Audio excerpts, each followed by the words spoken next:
Okay, confession time. I was scrolling through TikTok as one does after a day working in social, and suddenly I find myself watching videos of people changing horseshoes.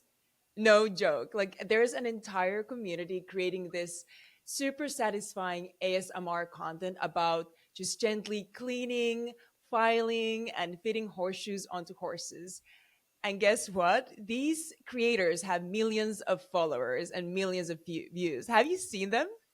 That's the only thing they do? Yes. Yes. Yes. That's the only thing they do. Every single video. Yanni, you've seen those as well, right? Yeah. Those Yeah, are addicting in a way that I never thought they would be. I I have know, to right? immediately go and check this after, but I think I have a very similar behavior. I am so deep into hair extension TikTok, and it's not just because, I cut my hair quite a bit because I had to cut it. It was like a big chop. But obviously I'm missing my longer hair.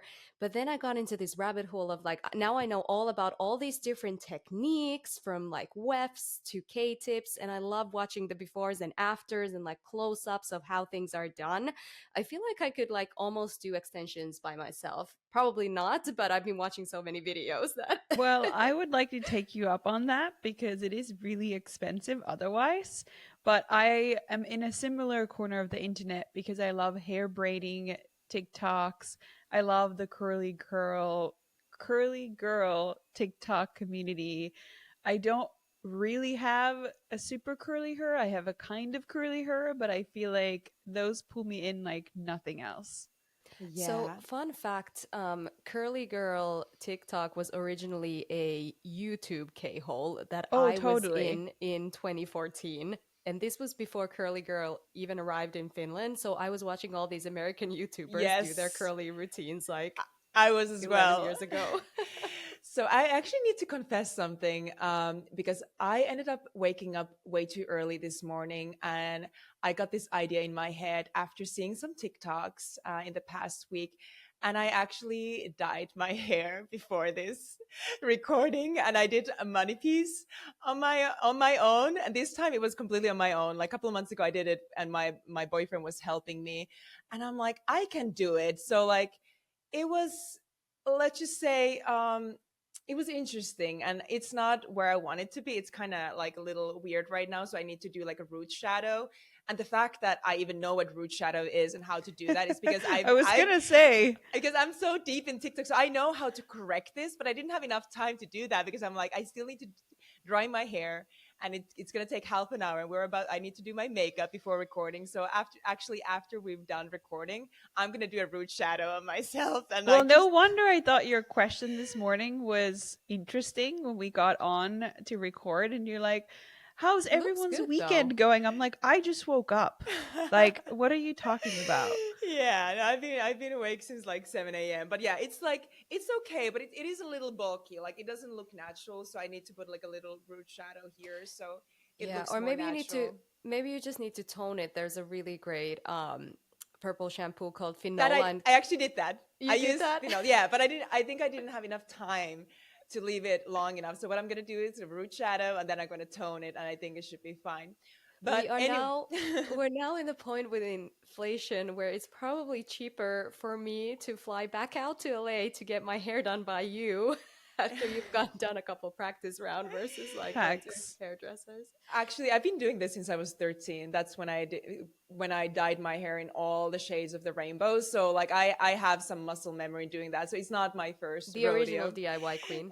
Yes, exactly. But anyway, back to the episode's topic, which is like niche content. Like, are we all just getting bored of seeing the same like makeup tutorials, dances, and influencer hauls over and over again? Because personally, I am getting exhausted, and I think we're craving for something new, something unexpected, and something weirdly specific. So I just want to welcome all the listeners today back to House of Content, your go-to spot for breaking down social media, culture, and all things creators. And today we're diving into why niche has become the new viral sensation. And it's about time that we stop appealing to everyone. We've already been seeing creators who have been ditching the generic playbook. We're talking skincare for left-handed people, accounts obsessed with vintage cereal boxes, and just like niche creators who have found their voice by just getting ridiculously specific. But why does niche content resonate so deeply, and how can creators tap into these hyper focused communities to truly stand out and build authentic connections? So, yeah, I want to hear what is the most weirdest, mostly oddly specific niche community that you've accidentally found yourself obsessing over lately. Well, I already revealed that I'm on Horseshoe TikTok. And I was thinking about this, and that is probably the weirdest corner that I'm in, along with some of the hair corners where I don't necessarily even relate to what I'm watching necessarily. Like my hair is not the kind of long hair, curly hair or whatnot. But after the Horseshoe TikTok experience, I also started to see brand content, and I saw that Hermes was doing um, horse braiding. And I feel like that may be its own world where these two niches come together, but in brand content. It was done obviously beautifully, but I feel like that's genius. Like I don't know if they are Yeah, aware of I these love deep that. corners. I don't think so. I don't know, but I was like, okay, this is the perfect content because it's bringing those two together. So I thought that was I've pretty interesting. I've actually seen videos where they're using Dyson on horse hair and they're doing these like beautiful, beautiful TikTok girl blowouts on horses, and I am obsessed. I guess continuing on that hair vein, I'm also deep down the trichologist rabbit hole. So I follow dermatologists and trichologists. They are scalp experts. And so now I know all about like different root causes of hair loss and different hair issues. And again, like I don't have problems, but I'm like now I'm very like level into how to like treat your scalp, and I'm watching all these videos of them like doing the sort of like microscopes like Yeah. into scalp, and it's just like it's ridiculous. But I do think there is something to be said around, and we said this at Future when we were speaking there last September. It's something around like, social singularity or having a very tightly defined niche and content construct. I think that the brands that I'm really looking up to, and Burberry obviously comes up with their, like, for example, their T series, I think is a genius example of really like narrowing down your focus and style and also your content construct and how you're showing up. And you just don't need to be doing all the trends and the dances. Do we collectively just think that mainstream content is becoming like way too predictable? Like, why are we craving for deeper and like more authentic content? Like, what is that you're seeing in whether it's Yeah. both brands and creators and how they're showing up on social? Obviously, this has come up already as a big conversation and topic in the advertising world that we are also familiar with. But I think if you zoom out and go back in time, it's important to kind of understand the cultural shift going from sort of monoculture to subcultures. And obviously, we had monoculture where we always used to watch the same shows and everyone would go home and be experiencing the same thing at the same time, and then we would go to school and work and whatever circles we have and talk about that thing that happened yesterday, right?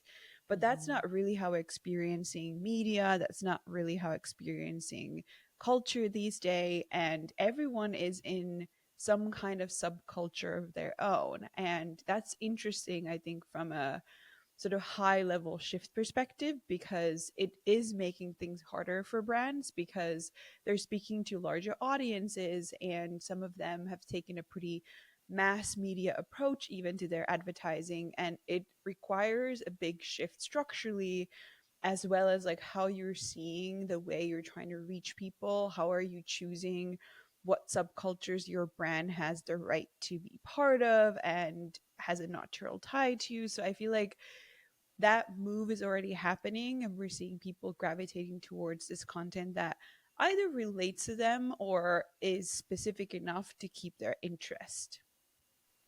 And there's also something to be said around like return of specialty and return of personality.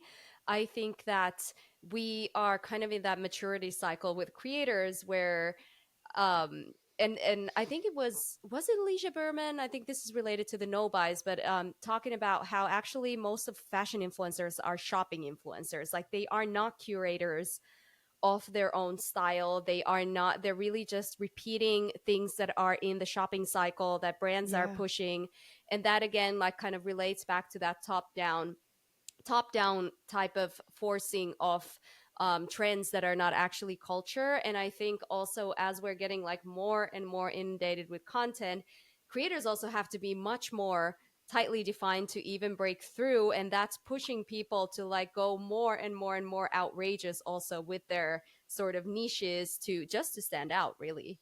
Yeah, you're so right. Because if you also think about the advertising creatives and the creators, the advertising creators that, were focused on creating stuff that's completely new. It's an absolute no no if something has already been done. And that's part of the sort of push there to creative ideas that feel ownable and disruptive. But then when you look at creators, there is a positive to almost like seeing what is already out there and doing it in your way, which is essentially repeating what somebody else did.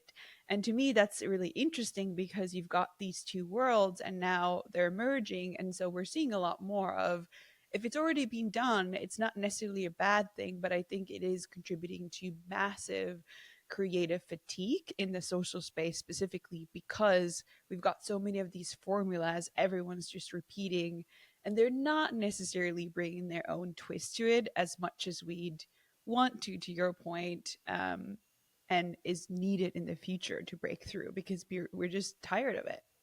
Yeah, and it's just niche content just hits differently. Like even if there's some familiarity in that, it's just like when it kind of tickles like a new part of our brain, like it's just like it becomes highly addictive. And like and even when someone like there was this, I'm sure you've seen that creator, I can't remember her name, but she started creating like, about a month ago these videos about like starting over. Like she's a single woman in her late 20s who moved back to her parents, and like every video starts with that, like day one of starting over my life again or whatever. And like the storytelling feels very much like it's like a beginning of 2000s like rom-com, like where she Mm-hmm. sometimes talks to the camera and sometimes she's using like VO. And that is a great example of something that is, even though it feels familiar in the way that she's vlogging, at the same time like she's going into some like um nostalgic references that just feel so good. And it's like, and it is a lot more niche. Like I haven't really seen anyone do that type of storytelling. So even though there's a lot of mainstream aspects in how she's doing it, just the way that she pulled it off is like super addicting. And I haven't been able to stop watching her videos just from that perspective, like learning like how like she was able to blow up her account from nothing to like, I don't know, 300,000 followers on both Yeah, TikTok and I've seen the Instagram. videos, and that's such a great example. I was also listening to a podcast episode about Poppy Altov, and obviously her Yes. Yeah. podcast is a great example of you just kind of purposefully going against the grain. And I think that such an interesting story because it starts from obviously creating content on social, huge volumes of it as well, to understand what people are gravitating the most, which is kind of these videos where you're almost like making people believe that something's true but it's not, and using humor and Mm-hmm. sarcasm in a way, and then bringing that to the podcast world, because we haven't seen a podcast that isn't trying to be good in the in the way Mm-hmm. that we've defined what a good podcast looks like. And obviously she's blown up massively. The interviews are hilarious because we haven't seen celebrities, for example, in that kind of setting, and so yeah, there's definitely multiple examples that it pays off to bring your own thing versus just following. And from a brand perspective, we talk about brands that just mirror what's going on versus actually lead and create something of their own. Yeah, and I think a Bobby is a great example of how people are not just wanting like specific and like niche content. Like they want more niche identities and personalities. And like, You said it right. and she brought up this, it's not, it's not like she's not being herself, but she's being like a very quirky version of herself in Hmm. her podcast and in her socials. So like, even though you kind of like understand that it's not like she's like that all the time, it still feels authentic and it still feels her. Like she's being kind of goofy and kind of like, just like, I mean, like very, serious, like, and ironic and like all those things. And I'm sure she's just like toning that up a lot. But it still, it still feels real. And I think that's what people were really gravitating towards. Like, just because everyone currently seems like they have the same personality and like they do the same things, they talk about the Hmm. same things in the same ways. So when someone has a different tone of voice and different take on things, it's very fascinating. There is this she I believe she was originally on The Bachelor, but now she is either engaged or married to a woman. Gabby from Gabby Windy? yes, from I believe she was on the last season of The Traitors, and her podcast is completely bonkers. Like she is like wearing sunglasses inside and just having this like very almost like slam poetry type delivery of like her opinions and things she wants to do, and she's hilarious, and people are clipping her audio onto these sort of almost like inspirational quote videos on TikTok, like of like there's swans on a lake and it's her audio voiceover saying No, something it's completely absolutely unhinged. amazing. It's a great example of niche by personality, which is, I think that's the toughest one to master, because you either have it or you don't. And I think that, at least from my perspective, and you can let me know if you're seeing something different, I feel like brands are still a little bit afraid to hire the most outrageous personalities on social. Like they'll go for the comedy skit creators, but everything still needs to be like safe within that niche. Like there's a lot to be done in the unhinged Yeah, area. you are so right. Like brands have always talked about brand safety, and Mm-hmm. that is being taken very seriously. But I think there's a difference between zooming out and talking about brand safety and applying the same rules to everybody versus understanding a moment in culture and what someone's unique twist is. Because if you're going to hire a creative or a creator that has a strong tone of voice and people associate them with certain topics, and they've got certain content formats that they've crafted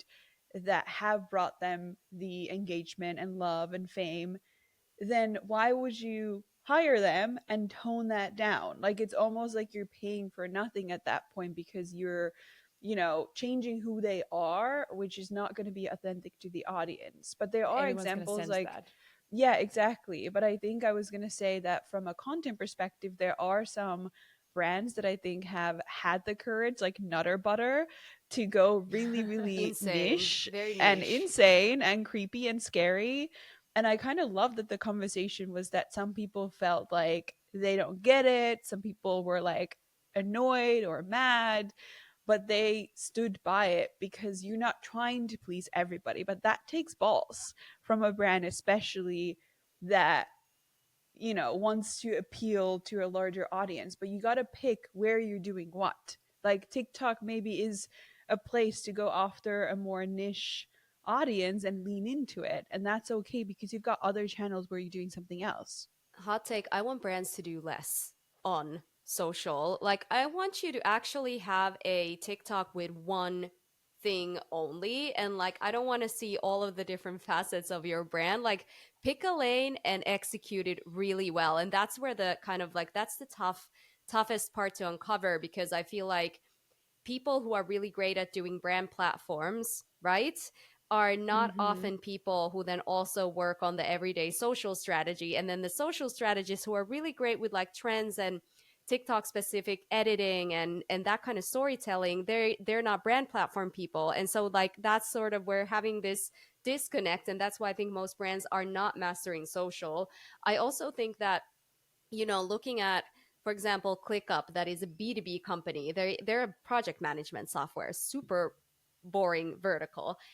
they only do HR skits and songs. That's the only thing that they do on TikTok, and they are wildly popular. So that's my vote. People do less, do one thing and do it well.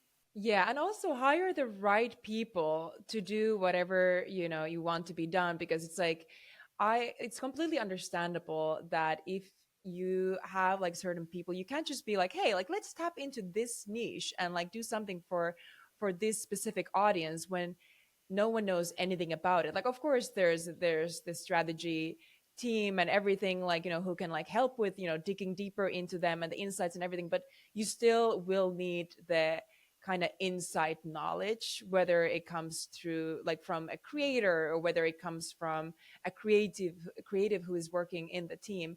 But going back to Nutter Butter, their social media guy was actually at our agency a couple of months ago. There was this event where he was speaking, and like that What's his was background? uh I actually don't remember the details of it. Like it was, it's a blur, but what I do remember of that is that he was the embodiment of that content. Like he was the one who, like, he's not currently working anymore for the brand, but he's the one who made it all happen. And you could just see like how his personality was, that he loved all that weird shit, and he was the embodiment of that, and he was able to push that type of content for their brand channels. And if it was someone else, like they couldn't have been able to do that. Like he was into that kind of weird shit and like, you know, different type of humor that isn't that mainstream. So Mm-hmm. like, and I was thinking about like, yeah, you definitely would need this type of guy or this kind of person to create that kind of content. It's not like you can just give some, you know, I don't know, I'm not gonna give any certain creator profiles, but like you can't just give any creator this kind of task and No. execute this type of content and expect it to be brilliant. But then there's also the thing of if you're basing your brand on certain creators' personality, or you have like one person who is like, this is not just your vision for the brand, but this is your extension of your personality. I wonder how scalable that is in cases where it is not like led by, for example, the founder, who will be a constant, like for like where we're going to be on stage with Fenty actually in a couple weeks at the time of this recording. And one of their heads of brand marketing, she was explaining how like Rihanna is so embodied within the brand and so kind of like enmeshed with all of the work that they do on social, that there's a natural extension of like who she is and how the brand shows up, and that works. But what if you're just a corporate brand like a Nutter Butter? Like how can you keep that on the long term and not tied to a Well, specific I was going to person? say, I fully agree with you that I would love to see brands have more courage to really narrow in a platform and have a thing, but it doesn't have to look like not butter. No. You know, it's not necessarily as niche as going creepy where most people don't understand. I think Apple and what they did on Instagram is actually a good example, and it comes up a lot as a benchmark when brands are talking about who's doing great on social. Obviously that's an old example, but I think that it's a good one from the point of view that obviously this is a brand that does speak to the masses, but still Hmm. decided to go pretty specific when it comes to what they are doing on Instagram and even Hmm. how they launched it. And the story also goes that they were actually pretty late to even join Instagram Hmm. at the time. And so I also like that as an example where you don't need to go to a platform before you figured out what your thing is necessarily. Like obviously there's, you know, value to being first and testing and learning. A lot of these brands maybe narrowed after they had seen that something works. So I'm not saying that, but I do think that that's an example where it is niche and it is different from what everyone else was doing, but they still have the breath to be able to show different kind of creatives and even evolve the Instagram Hmm. channel and that what that looks like. as the platform grows from, more photo focus to video focus. So it doesn't have to be as scary as Nutter Butter's No. creepy And TikTok. so I almost think that you can like have your owned and operated, like that's where you have that narrow focus and then test with influencers because again like you're kind of borrowing their real estate and so you can take different facets of your brand whether it is a beauty brand that does a factory tour or Q&A with their scientist or Totally. anything like that so you can basically build out these worlds or test out the different personalities facets of your brand on other territories while also having a very sort of brand building niche focus on your actual own feed. I just remember this example from Liquid Death, and the way Mhm. that they create their campaigns and content is so fascinating. Their VP of Creative and Director, Andy Pearson, was also speaking at this event where the Nutter Butter guy was a couple of months ago. And what was really interesting was that because they have like a team of they're all dudes in their 40s and 50s, whatever. Like that those are the highest up in the company, or at least at the time they were. And he was explaining how each of the campaign is basically an embodiment of each of the person who works there. So it's like, one of, and that was like really interesting and surprising to me because it was like, okay, like this is something that I'm like super into and I'm really deep in this type of, whatever. So like I wanted to create this type of campaign. And then, his buddy was really into something else and he had a certain type of vision, a certain part of their personality that they wanted to bring to life. So it's basically all their marketing is just like a piecemeal of all of their personalities and what they are super passionate about. And I do think that you can kind of see the passion and the craziness through Mm-hmm. the stuff that they do. So it's not like there's a strategist just thinking about like ways in and just thinking about the brand. Like they kind of approach it very differently than Yeah. any other brand does, where it's like, okay, they just have like dudes being dudes and like creating, concepts that they're passionate about. Like it's interesting, but it's working really well for them. Deep knowledge is the new brand strategy. That's what I think. Yeah, and he actually mentioned also that they had this strategy deck that he started when he first started at Liquid Death, and he never finished it because he just thought it was like bullshit. He was just like struggling with, and he like it. They never finished the playbook, and they just kind of like they treat the brand as a like a as a actual persona, as like a Mm-hmm. human with multiple personalities, and that's why they wanted to Now all the instill their strategies are going to be in personalities our in the brand. DMs. But this is not to say that strategy is not needed, but I think your No. point is interesting in the sense that there is a big focus on the creative ideas and even sort of encouragement to bring your personality, which is super different because I think, I mean, as someone who works across so many, I don't think that works everywhere because you work on things where you're not necessarily target group, right? So having strategy and understanding the audience and not actually reflecting yourself and even your privilege and who you Hmm. are is so important. So just want to make sure that's not Yeah, I misinterpreted agree Yes, with there. that. 100%. Like that was just like a really interesting way of, because I know that brands typically they struggle to get a little bit more niche or show off their personality because their Mm-hmm. personality is kind of made up. Like it's not a real personality. Like if you look at all of us, like there's so many quirky sides of us. Like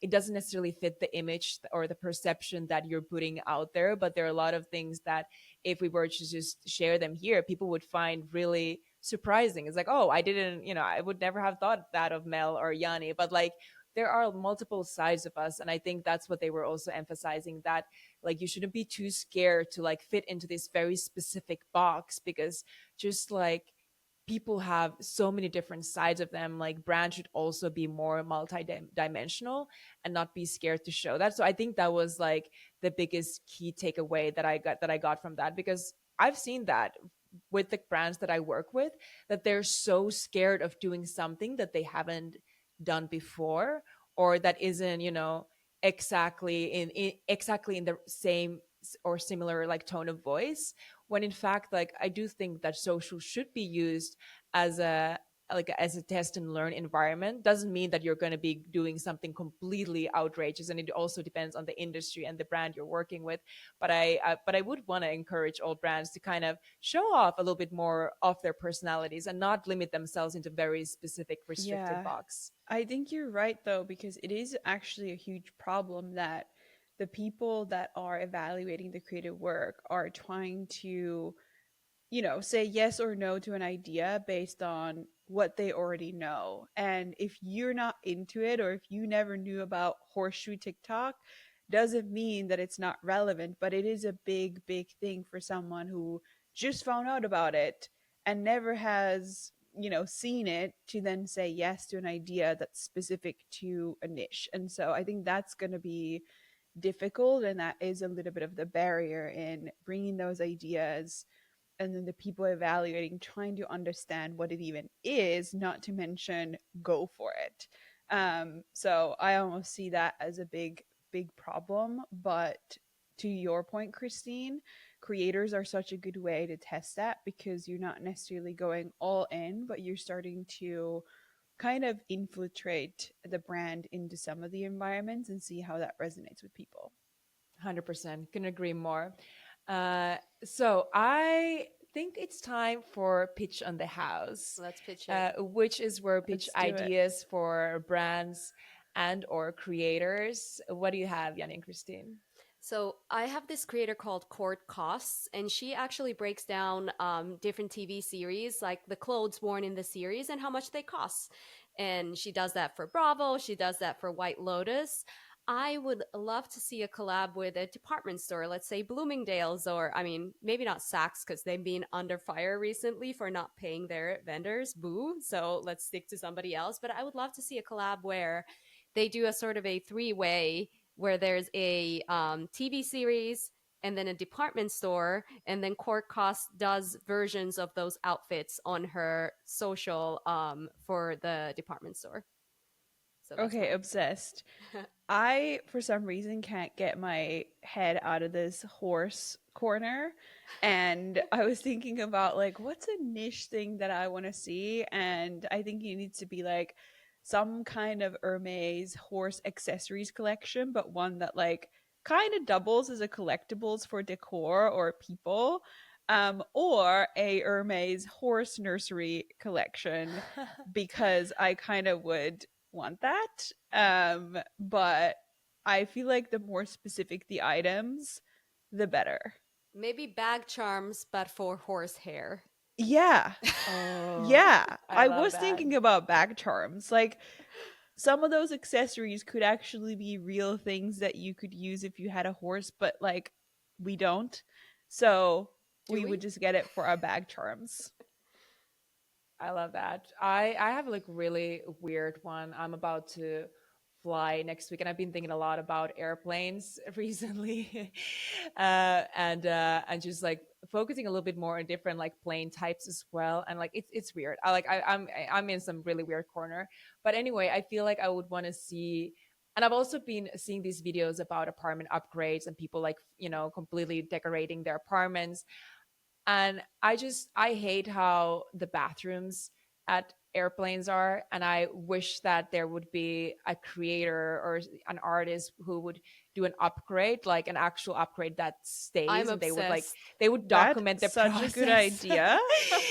And it would just make like, I don't know what there would be, but like some, just like, I don't know, just somehow transform the space so it just feels different than what it currently Sponsored by is. Clorox. You get a cleaning Ooh. creator and Clorox and Delta, and that's it. That's what you do. It would have millions of views. Yes, I and was thinking more like luxurious soap yeah, like yeah, bathroom Aesop. collection. Aesop, Okay. maybe some scented candle, like like But dimmed lighting, something like that. You, But well, my brands would like we can charge more. This is more pitchable though. Like if we go to our managers on Monday, like we could probably make this happen. But Aesop is more chic for sure. yes. So before we wrap, here's your challenge. DM us the strangest, most hyper-specific social media community that you have stumbled across lately. And remember, if you're a creator, don't be afraid to get hyper-specific. And if you're working for a brand, try to find ways to explore different avenues than what you're currently doing. And thank you for hanging out with us on House of Content, and we'll see you again next week.